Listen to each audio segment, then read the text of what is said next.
Welcome to something to talk about.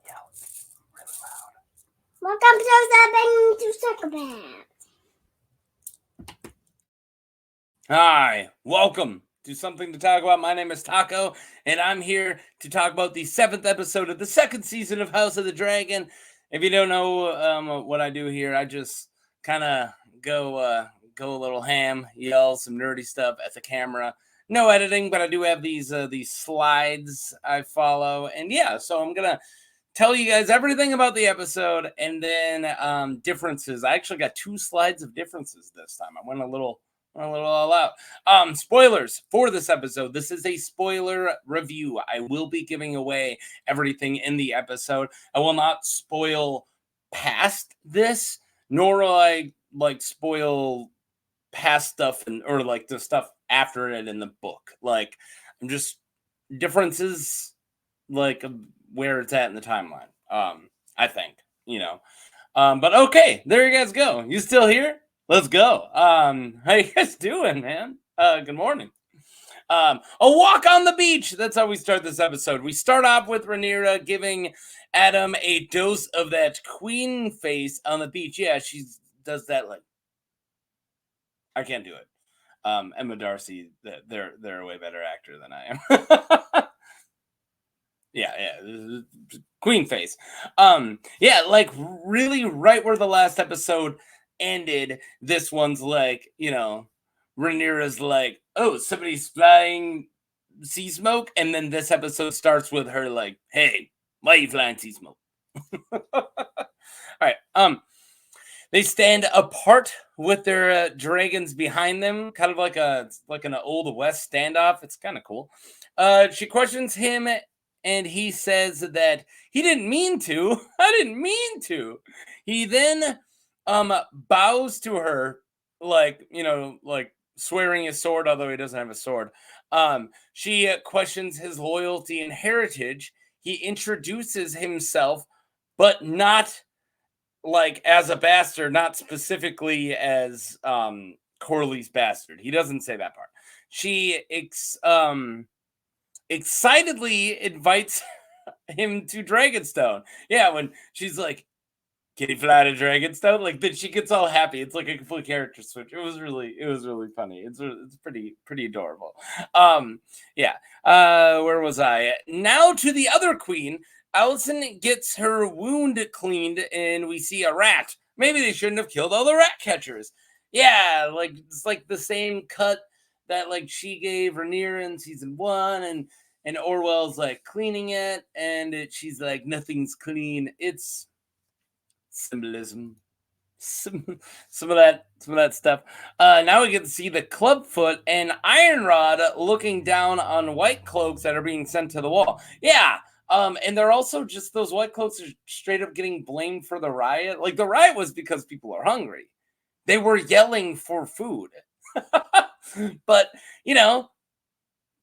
politics and propaganda and stuff. No. It was because of those guys. Oh, is it because you guys were ignoring your small folk and not feeding them? The white cloaks cut somebody's hand off. They did it. What? That's what they did. So Roddy Wild, that's what I'm going to call him. Rowdy Wild gives Larry's a long look, and he brings up word of the writer for Sea Smoke. Yeah, it's like a 15-second hey, did you hear that Sea Smoke has a writer? Yeah, it was it's a minute. Sorry, that was dead air there. There are people who were just listening and not watching, and they were wondering if my video cut out. Maybe, I don't know. I do that all the time. If somebody goes quiet, I listen to a lot of YouTube. I'm lame like that. He offers, yeah, he's like, why don't you go tell Aemond? Larry's is like, nah. He tells Hot Rod that he can just tell the Cyclops himself, or just let it fizzle. He's like, or you could tell him, or we just don't tell him. That won't come up later. Back at Team Black, they speak to the Dragon Riders, or they speak of the Dragon Riders at the Black Council, and Barty Celtigar is jealous because the Smell Folk got a dragon and he didn't. Yeah, he's got Valyrian blood. He's like from old Valyria. You don't got no dragons. Celtics got nothing but crabs and a really cool axe and other cool stuff. All right, they got cool stuff. They're like the Rodney Dangerfield of of the Valerian families. You know, they get no respect. Yeah, Barty. Did I call him Batty? Barty. Bartimos. Barty is all mad about it. Jace asks where mommy is, with a nervous look. Where's mommy? But the maester says that she won't be at the council. Yeah, so they all show up. Everyone hears about, like, the maester shows up. He's like, oh, there's a dragon rider. And then Barty's like, Urgh. And then he goes, where's mom? And they're like, she's talking to the real council. The Miz. That's the real council. So meanwhile, at the real council, Rhaenyra and the Miz, they discuss Adam's blood, and if they can trust him. She says that she has no choice, but like wants more, and then like she starts going through like books and stuff looking for like other dragon riders. The Miz laughs at her, which was pretty funny as she looks at the books. She says it is that she'll be better served looking at the sheets or in the wood piles. As in, you don't find people with dragons, you don't find bastards on paper. She was looking for people who were married into the Targaryen lines, right? That ain't going to be it. You can do that, or you can just look at the many bastard-born small folk or kids of small folk who are that have Targaryen blood, and that's going to be the way to go, right? So that's what she's like. No. You should be looking between the sheets, between two infirms. You should be getting Zach Galifianakis. He can ride a dragon. That's what she says. That's where you'll find the bastards. Rhaenyra says lowborn are icky and without honor. The Miz is like, yeah, that's me. And then she goes, oh, also, what about your own honorless, awful, highborn family? Like, don't they all suck? Let us raise an army of bastards. That's sick. That's what she says. Oh, man. Vaemond Valerian, be damned. Bastards. Yeah, I got an whole army now. First it was just my kids. Now it's a whole army. Rhaenyra. That's it. That's what's up. All right. Okay, and then Adam walks around until Corlys finds him. Yeah, Corlys, like, Adam's like wandering around the like nice digs, right? He's never really been in a big castle, maybe, I don't know. And he walks in, and then he just says like, well done. Well done. And that's it. So that might look cold, but the actor in like the behind the episode thing, like right at the after the show, is like, no, that's still some acknowledgement. And I was like, I get it. Because I never got any positive acknowledgement for my dad. Don't read into it. It's just true. That's how dads are for my generation's parents, right? Like, you know, we talked about the weather for my entire life. And then once he was like, hey, that wasn't bad. I was like, oh, really? Thanks. Yeah. Compliments? I mean, I don't think my dad was quite as absentee as Corlys. Like, you know, not at all. He gave him a job, I guess. My dad never gave me a job. All right. Anyways, from one bad dad to another, we go over to meet with Daemon.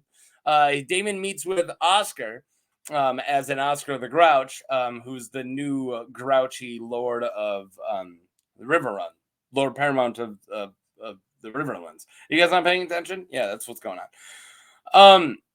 Where was I? Oh, I said Grover. No, Oscar. He meets with Oscar, and he wants a big army. He's like, go and get me a big army. Oscar tells him that he's been messing crap up and says it will be difficult because everybody hates him. Like, they all hate you, Daemon. The River Lords show up in front of the Weirwood because, you know, if you're going to have a big scene at Harrenhal with a bunch of people, you might as well do it in the Godswood. That's awesome. That's pretty cool. Or, you know, or if you need an owl to fly around, it's yeah, that's what you have that set for. It's a good set.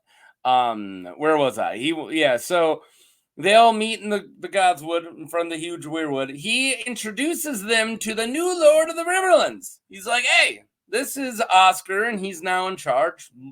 Learn him, love him, do it, right? And he suggests that they put their little war crimes, just put these little war crimes behind them. That's what he's like. Forget my enthusiasm. Forget my little enthusiasm. Sorry, I did no war crimes, or at least had Willie do some war crimes. Willie Blackwood, Willie the Wood. Where was I? Yeah, sorry about all those war crimes. Oscar gives a tiny speech, and Daemon tells all the lords that they now serve him, and then they bicker and stuff. And Oscar goes on to say that he hates Daemon and he's dumb. His dumb face too. He's like, dude, I hate Daemon and his dumb face, just like all you guys. And they're like, oh, you're speaking my language now, little Oski. But oaths are oaths. Daemon tells him to mind his tongue, and little Grouch steps up to him. He steps up to Daemon, and it was super cool. And then Simon Strong like side eyes him a little. And then Daemon backs down. Whoa! And then he agrees. And then Willie Blackwood goes up and he kneels, and Oscar seizes William Blackwood, and Daemon doesn't speak up until he's like, all right, fine, I'll cut his head off. So it's like this great bickering scene where it's like, hey, I'm glad you guys all came in. They're like, yeah, you still did war crime to the Brackens. He's like, yeah, well, the Brackens fought a battle with us. Yeah, not the same. One's a battle, one's war crimes. I mean, battles aren't cool either. Like, war's bad. All war is bad. But yeah, they were like, no, you're still a jerk. And Oscar's like, yep, you're still a jerk. I'm going to have you seized. And yeah, and then Damon's like, all right, if that's what everybody wants, I'll cut off a head. Yeah! And it's filmed really like crazy. Like Daemon does not look like he's loving it, right? He's going through some stuff. It's a bad times. He's rough time. All right, so sticking with Daemon, so bastards. Sticking with Daemon for a little bit. He goes through the halls and sees Black Phillip the Goat. Black Phillip. Yeah, he finds Viserys, his, dead brother, on his bed, and the dying dead man talks. Yeah, because he's dead, but he's currently in a dying state. So he's a dying dead man. Talks about the weight of the crown. He goes, yeah, it's not fun to be this. Like, this hurts this. And it probably did not help this. It's heavy on the head. And when things are heavy on the head, it's bad to the mind. And it's probably why I started falling apart. No, he probably had some weird disease. But anyways, he's like, dude, you really want to be king? It's not great. That's what he tells him. He's like, this kind of sucks. Trying to get that into Daemon's head. Daemon's own subconscious, I guess, is trying to get into his head. Or it's actually ghosts. There are ghosts of Harrenhal. I don't know. Somebody, whether it's Daemon's self or some old gods or just Viserys, is trying to get it into Daemon's head that maybe being king ain't very cool. Where was I? Back to King Aegon. Hey, you guys remember him? Aegon the Broken. Orwell's trying to help him walk as Larry's comes in and then also helps him to his bed. Larry tells him to get good. Keep trying, scrub.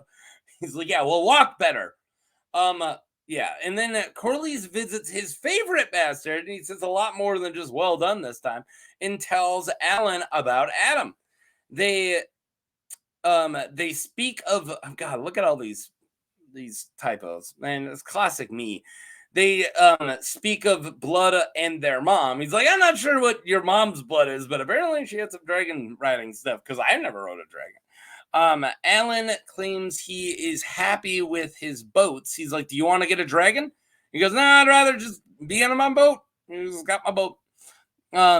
In the Vale, Rhaena runs off as they are like headed to the ship, the gay abandoned, and goes and looks for the dragon. I thought we were going to see it, but we didn't. Alicent is camping in the woods. Yeah, she walks up to, is it Rickard Thorne? I think, and is like, hey, you want to go somewhere? Let's get out of here. And he's like, I'll get to retinue. And she's like, no, retinue off. All right, we're just gonna be me, and only because I have to bring you. Let's go camping. I just went camping last weekend. Got back like today. and yeah, it was pretty fun. I like camping. So yeah, me and Allison did similar stuff here. Where was I? Yeah, Allison goes camping in the woods. That's it. That's all I got. Jace questions Mommy about why some lowborn has a dragon, asking if it was the Miz who suggested it. Was it Miz? He calls them mongrels. A little harsh. Some classist stuff there, Jace. He questions what happens if one of these baseborn writers wants the throne. Good question. But she is desperate. He's like, no. Or she goes, we have to do this. Like, there's no other way. And then he gives her crap about sleeping with Breakbones, arguing that she is taking away his birthright. It was his idea, though. Jace, you brought it up 2 episodes ago, you twerp. Jace is a twerp. Jace is being a twerp. I'm just letting you guys know how it is right now. But yeah, he's mad because he knows he is secretly a bastard and he brings it up, right? He brings up Breakbones. Why did you have to go sleep with Breakbones? Why does my hair have to be black? Why do I have to be part strong? And she's like, sorry, man, he was hot. She doesn't say that. But she's got a good point. Is if you start giving these bastards dragons, he's literally no better than them. And that's it. And if any of them want to press their claims over his claim's only slightly better. Like, it's still better. But yeah. And that's it. I could see why he's mad. I still think he's a twerp. I'm just saying. A union strike. Hey, I'm in a union. Let's go. The Miz gives Alan a message and travels to King's Landing. Ilanda Massey. I had to look it up. That's the chick who wears the red hood. Ilanda Massey hits up all the blonde and silver-haired people she knows, and Ulf finds out about it, and Ulf questions his own story. And his friends like cheer, Ulf the Dragon Lord, Ulf the Dragon Lord. He goes, yeah, but what if I'm not? And they're like, dude, you tell everybody you are. He's like, yeah, but that's to get free drinks, man. This is the dragon. It's scary. They're like, whatever, go. Get out of here. Balor the Brave's son. Come on. Balon the Brave. The Spring Prince. You guys know which one. Where was I? So he was up next, and Kat doesn't want him to go, saying that they should just go to Templeton. Yeah, man, like, Hugh's daughter died. It's rough. They've been going through it. They've been going through it rough. Sick kid and stuff. Jeez, man. And he's like, let's just go to Templeton. There's honest pay for honest work, right? He speaks of his mother, and he's like, hey, my mother was totally a Targaryen, and he's like, I gotta do something, and Kat just isn't happy. Yeah. And I will talk about his mom more in the differences thing. So, yeah. So don't worry about it. I will be talking about Sarah Targaryen, who most likely is who we referred to when he said his mommy. So, where was I? All the silver-haired onions get smuggled out of the city by Alan.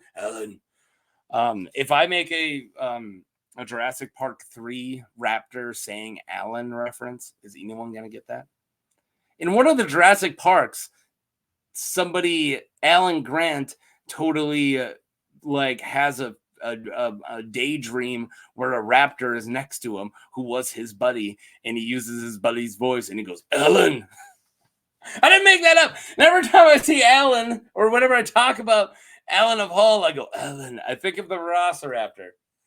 Come on, man. I got a weird brain. It's weird stuff, man. All right. So where was I? They get smuggled into this out of the city and over to Dragonstone by Alan, the raptor. No, Alan's not the raptor. He's Alan Grant. There we go. By Alan Grant himself. Allison goes on a hike and then a swim. And it's like her bath scenes, but bigger. Because she always does character growth in bath scenes. She takes baths and she reflects. And it's something that we get with Allison a lot. Or other people's baths. She has Viserys take a bath and then she reflects. Right? It's just a thing. It's a thing they do. This is like that, but bigger in a bath. And, she looks up at a bird. I don't know. She has character growth. She goes for a swim, man. All right. Where was I? The Dragon Keepers are mad, right? Yeah. Rhaenyra watches the Dragonseeds come to town, and the Dragon Keepers are mad about it. All the Dragon Keepers, right, who are like this cool wear robes, they're kind of culty. They're all kind of mad about this. They say that like dragon magic is too cool and important for like bastards and like to go to war and stuff. They're kind of apolitical. And so the Union goes on strike. They're like, see ya. And they grab their picket signs and they go and pick it outside of the Dragon Mount. That's what happens. That's part of the show. Watch it. Yeah, so after the Dragon Keepers all leave, Rhaenyra has a small little speech about blood and worth. It's not a bad speech. She warns them that they all might die, and even the ones that don't die are going to go to war and probably die. It's a dark speech, ending with dragon roars, which is ominous. Whoa, ominous. And then she gives them some history on Vermithor, the bronze beast, who is the first contestant on the dragon dating game. Step on up, Vermithor. You are the first contestant. Here are your suitors. What are you going to do? Burn and eat them. Burn it? Oh, no. Oh, no. Sowing of the Dragonseeds. The group of bastards and the queen head into the dragon cave, and she calls on Vermi. She's like, hey, Vermi. And homeboy is huge.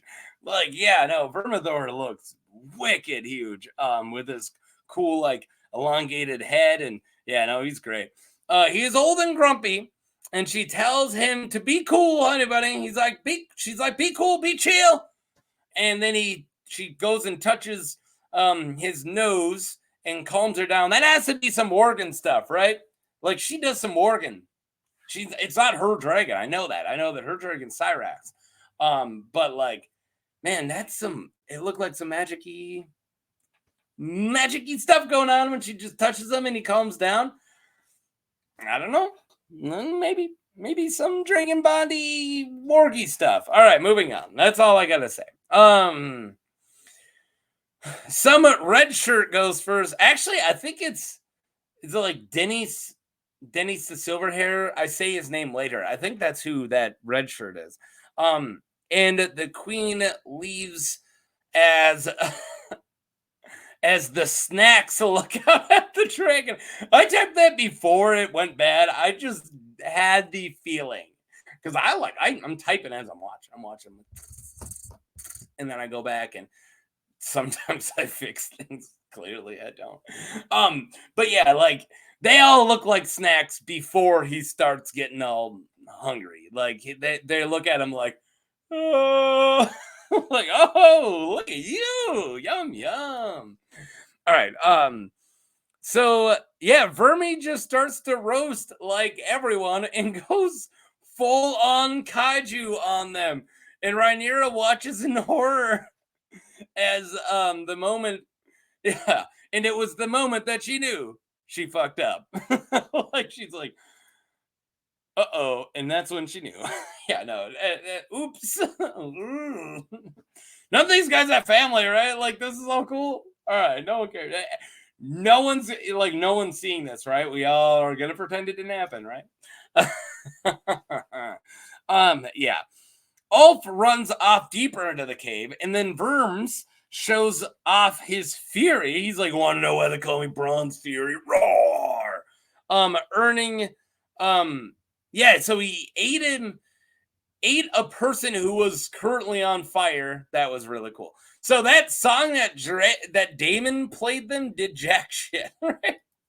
Damon's like, I'm gonna play a song to like warm Vermithor up. That song didn't do too much. Hey, this way you'll be used to humans and get a little more ready to be ridden. And Vermithor's like, yeah, I'm ready to eat. The Dragon Keepers are like, we're leaving, and we didn't feed Vermithor today. What? Nothing. All right. So yeah. Where was I? The song didn't do anything. So yeah, Hugh stands up to him and he says like, I'm ready, and he yells, come on. Oh, weird like that? Not weird. I mean, it just, I don't know. It was come on, come and get some. It's like one of those things. And then Vermithor's like, oh, you want to be eaten? That's brave some reason. I don't know why, but that's brave. And yeah, Vermi's like, okay, fine. And he submits, and Rhaenyra watches in approval. I think she kind of looks mad. I'm not sure, but yeah. Okay, Admiral Ackbar. I'll explain why I named it this. This is our last slide. Well, before the differences. Admiral Ackbar. Ulf just wanders through the dragon cave like it's Central Park, and he's like stepping on dragon eggs and shit. So he wakes up Silverwing, and he's his supposed grandmother's dragon, right? If he is Balon the Brave's son, right? So he just rolls into a puddle and then just gives up, and she's into that, I guess, because she then submits. He's like, it like plays dead, and she goes, I like you, get on. Maybe it's because like her and Vermithor used to like be married or something, right? Like because Jaehaerys, the old King Jaehaerys's dragon was Vermiverm, and the Verm, and Silverwing was Alysanne, his sister wife's dragon. So they hung out a lot. They flew together and everything. So there's kind of like an actual feelings, a lot of people think, between Vermithor and Silverwing. And maybe it was just like, I'm going to sleep here. And then maybe she just sensed that Vermithor got a new rider. And she's like, I guess I'll need to get one. And then Ulf is like, hey, okay, you'll do. You'll do. Okay. Okay, where was I? Roddy. Oh, no, yeah. She submits. All right, so back to the Green Council. And Roddy talks about the Hightower host moving slowly because Beesbury and its allies are all buzzing around. They also hear that Prince Darren is riding his dragon and will join the fight soon. That's pretty cool. And then there are screams through the window that dragon, dragon, dragon, dragon, dragon, back to dragon. Rock the dragon comes through the window. Somebody starts yelling that, and then yeah, like Aemon runs out there, and it's Ulf, and he's just like having a blast riding Silverwing. Yeah, he's just out there. Wow. That was awesome. I love Ulf just like, I'm gonna get drunk and just go ride that dragon. All right, go ahead, Ulf. I'm a dragon rider. You're just having a blast, dude. Where was I? So yeah, then Aemon hurries to Vhagar and he follows Ulf and Silverwing back to Dragonstone, and then he turns around because he sees that it's a trap. That's why I named it Admiral Ackbar. Once he realizes that it's a trap and that the Death Star is fully operational, yeah, we learn as Rhaenyra stands there with a bunch of dragons behind her, and she's like, yeah, come on, come and get some. And he's like, all right, never mind. Whoa. Yeah, and that's how the episode ends, with this really great shot. Yeah, no, Rhaenyra's got her queen face back on. I can't do it. Nope, I can't do her queen face. I'm not a queen. That's it. Not even a king or a prince or a duke. I'm just me. I'm just a dude. I'm just a guy. All right. Differences. I got 2 slides of differences. That's cool. The sheet or wood piles line that the Miz says is actually a quote from Mushroom, not the Miz. But they left Mushroom out completely because they're lame. They should have left in Mushroom. I guess he's playing like an instrument in one scene, and they're like, "Hey, look, we left him in." It's like, that's a Mushroom. Just, I want Mushroom. That's all I'm saying.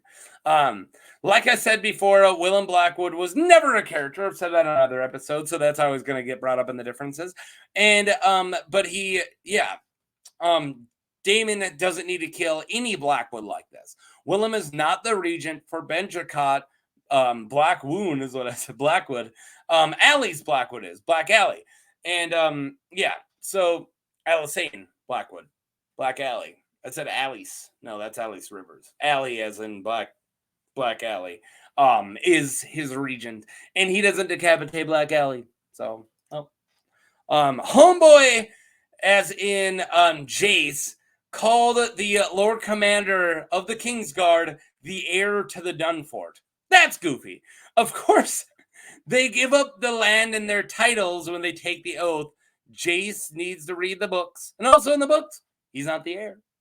That was a weird line. He's like, the heir to the Dunfort got lit on fire. And she's like, for one, your idea. And two, no, he's not.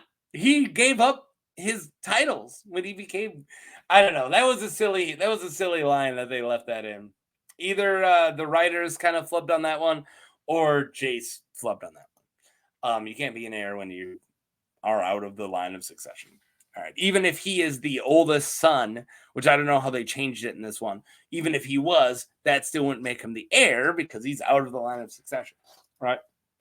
So, Adam and Alan's mom is alive in this point in the books, right? Her name is Merlinda of Hall, also called Mouse. She was a trader and captain from Hall on Driftmark, where they're at, Hall. Merlinda was the daughter of a shipwright at Hull, and she was frequently seen at the shipyards, often underfoot.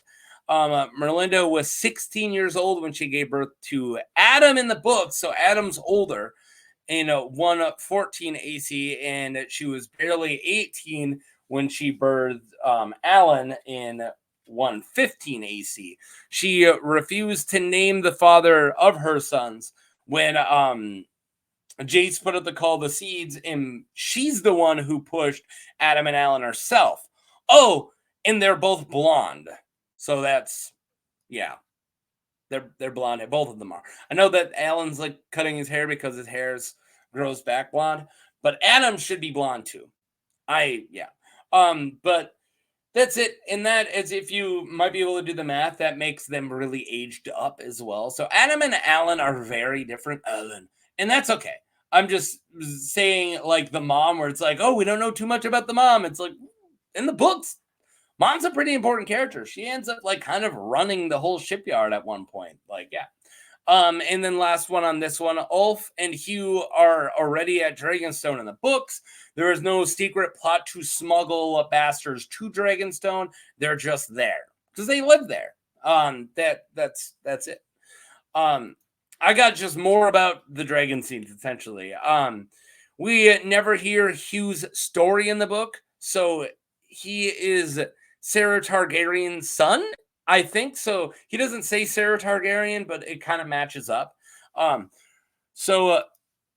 She was booted from court. Go watch my Braxton Beesbury video. Beesbury! That explains what happened kind of to Sarah Targaryen. But yeah, she leaves King's Landing and goes to a pillow house, and then eventually ends up like kind of running one and actually having, as she claims, her own little kingdom there. And that's kind of cool because at the Council of 101, which I'm about to say, so I'll just say it here, when like Rhaenys or her son Laenor or Viserys get elected to be the heir to the Great Council of 101 to find out who old King Jerry's heir is, his Jerry heir, if you will. Some of her sons are actually claimants. They don't make it very far, but a couple of them show up, and I want to say like one of them shows up with like elephants or like something like that. It's kind of goofy. But yeah, so there were like kids of Sarah Targaryen that have made claims to the throne before. So them making Ulf that, okay, sure. Hey, at least we get a little bit of a hint to Sarah Targaryen, who I love. So that's cool. So Ulf, yeah, where was I? Yeah. So all we know in the book is that he is a bastard or a blacksmith's bastard. That's all we know. That his dad's a blacksmith. That's it. Ulf is only known to be a pale-haired man in the books. Yeah, that's all we know, or man at arms. Yeah, all we know about Ulf is that he's a pale-haired man at arms at Dragonstone. I know this is more of a season 1 thing, but I wasn't doing it back then. But Dragon Keepers have super cool armor in the books. I'm sad that they didn't go there. I think they said before that it was almost a budget thing of like this really cool scaled dragon like armor. But yeah, they went a different way. Instead of like guards, which is all they are in the books, just like really cool guards. They went the path of them being like almost culty, right? Like a cult. They wear robes and speak Valyrian, and yeah. Okay, we're almost done. Jace offers lordships in the books to anyone that can claim a dragon. So it's not just and yeah, so it's stated specifically, it's like we're doing this for lordships. Where was that? So, and it's not just seeds and sons of seeds that try to claim a dragon, and there in the books, it's household knights, squires, sailors, men-at-arms, mummers, and 2 different maids even try, including the fool mushroom himself, who tries to ride Silverwing. And according to Munkin, 16 men die, including Stefan Darkland, which we saw by Sea Smoke, Gorman Massey by Vermithor, and some guy named Silver Denny's. And I think that's who we see try to claim Vermithor right away. But in the books, he gets his arm torn off by Sheep Stealer, and then he gets eaten by the dragon named the Cannibal. Go look up the Cannibal. And then I'm going to leave it with the biggest omission. I don't want to go into big detail on it, but the biggest omission here is, of course, the character Nettles, who should be claiming Sheep Stealer here, but it looks like they're giving that plot to somebody else, and they move Sheep Stealer, I'm assuming, because we haven't seen Sheep Stealer yet, but I'm assuming that's what's going on in the vet. So, yeah, that's it. This is a really long one, guys. I wrote a lot down, and yeah, thank you for watching, and only 1 episode left, right? I can't do math. I'm not normal. All right. Peace.